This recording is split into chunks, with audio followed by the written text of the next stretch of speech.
like it has a mouth. That's kind of its mouth, but it doesn't actually say anything. So all I'm going to do to get him to move, since this is going to be really tall, and I may at some point make legs that I can attach, although who knows. What I'm going to do is I'm going to put a piece of foam here to sort of cover it off to make it like a brain pan, and then I'm going to cut a hole in that. I'm going to put a long piece of doweling, just like a wooden rod, which I actually have upstairs. Which I'm going to stick sort of, it's going to go from here to a little bit below the bottom of that. And that's a little longer than I need, but it allows me to have my hand there and to sort of cover myself from the shots. So I'm going to have that so I can then sort of like turn, I'll be able to turn with the doweling and have his hand move. Now, to help support his weight, I'm going to put another piece of doweling here, sort of lengthwise through his body, which I'm just going to do by cutting a hole there and then one on the other side. And then I'm going to support the arms on that, and I'm going to do that by, I'm going to sort of hang the arms off of either side. What I'm going to do for the arms is I'm going to just make a foam tube, and probably like a little disc of foam. So in the middle of this, in the middle of right here, I'm going to put like as a foam disc, one or two of them, that this doweling is going to go through the middle of. The doweling is going to be connected to a little piece of tubing, a little plastic tubing like that you would get for a pool or something, or like an aquarium. And then another doweling is going to connect to here, and then I'm going to figure out the hands later. But the other arm will have another disc or two there. Now what this will allow me to do is have this hard joint right here, so that the plastic, I'll crimp it, so that hopefully it'll allow me to sort of move. And if this, depending on how I attach it here, which will probably be actually with some tubing. Actually, you know what? I could probably just attach the tubing at the end of the toweling.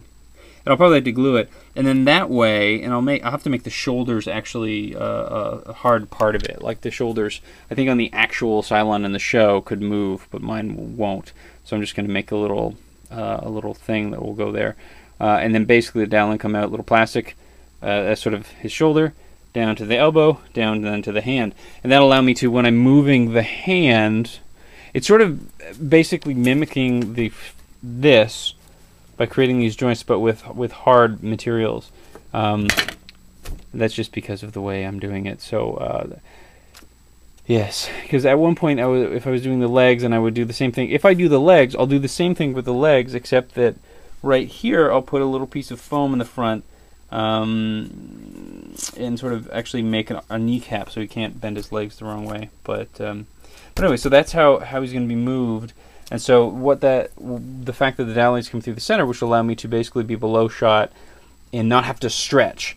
Because one of the problems if it's a tall puppet, because he's kind of tall, I don't know if you can tell, but let's see here. Yeah, okay. This is my tape measure. I don't know where my actual ruler went, but he, right now, ship to stern, he's about 30 inches. 29 inches, 20, I guess 28 inches. Let's see, it's 28 inches. And my arm, that's not the most comfortable thing in the world. But also because I don't need to worry about the mouth, I can just have the rod down at the bottom. So I'll just be like this, holding him like, and then kind of doing this. And I'll put where the doweling hits, goes into here. I'm gonna make a disc of foam and stick through that and glue it to the doweling so that my hand can only go down a certain amount. So I'll sort of fake a neck. So basically I can just let it go. So if he's just standing there in the background, you can, considering he's actually completely standing now, he'll be able to just actually completely stand immobile in the shot, and I'll be able to be puppeteering something, something else. So, coming together nicely. I'm going to go to sleep. Going to get up nice and early in the morning and finish this guy as much as I can. It being Canada Day tomorrow, of course, things are closed, but so if I run out of paint, I won't be able to do it. But holy crap, doesn't that just look awesome and intimidating from there?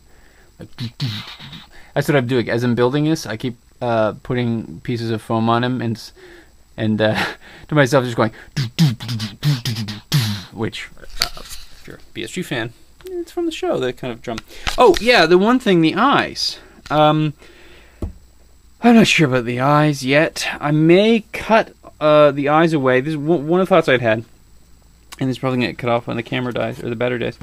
One of the thoughts I'd had was to sort of put a foam piece here, sort of flat, with some reflective foil and then cut this out, and then put some clear plastic, some red clear plastic with some like paper as the diffusion thing, and put like a little LED here, and then figure out a way to turn the light on and off. Actually, you know, I was trying to figure out sort of this elaborate thing. I may actually, you know what I may actually do? Is I may just buy one of those cheap ass flashlights, which I actually have one upstairs.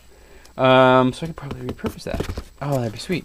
And then you do that. Now, I was worried about it actually being too difficult to take the head off when I needed to, but what I can do is, if I have the doweling and I have it so it can't come down too far, I don't necessarily need it so that it can't go up too far. So I could just like lift the head up an inch, turn on the light, and then it would sort of do that.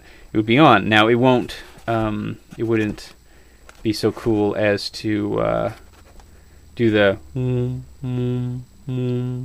tracking thing, but it would just be a solid red mass, sort of roughly in the center, and I can do that relatively simply. So I'm gonna do that before I really assemble, or that. Actually, if I have the light upstairs, I could do that without needing the store, provided I have the plastic. And I don't know if I have the plastic. I have clear gel. Oh, do I have clear? Anyway, I have some gels, but I don't think I have the red gels. So we'll see if that works. If not, I'll just need Thursday morning to do that. But then, what that means is I could be done this midday tomorrow, theoretically.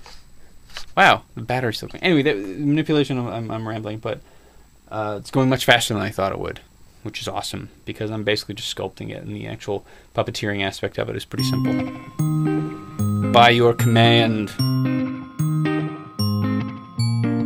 I'm in the dark and you're a shooting star, and in the night it wouldn't be so hard if you'd come back home.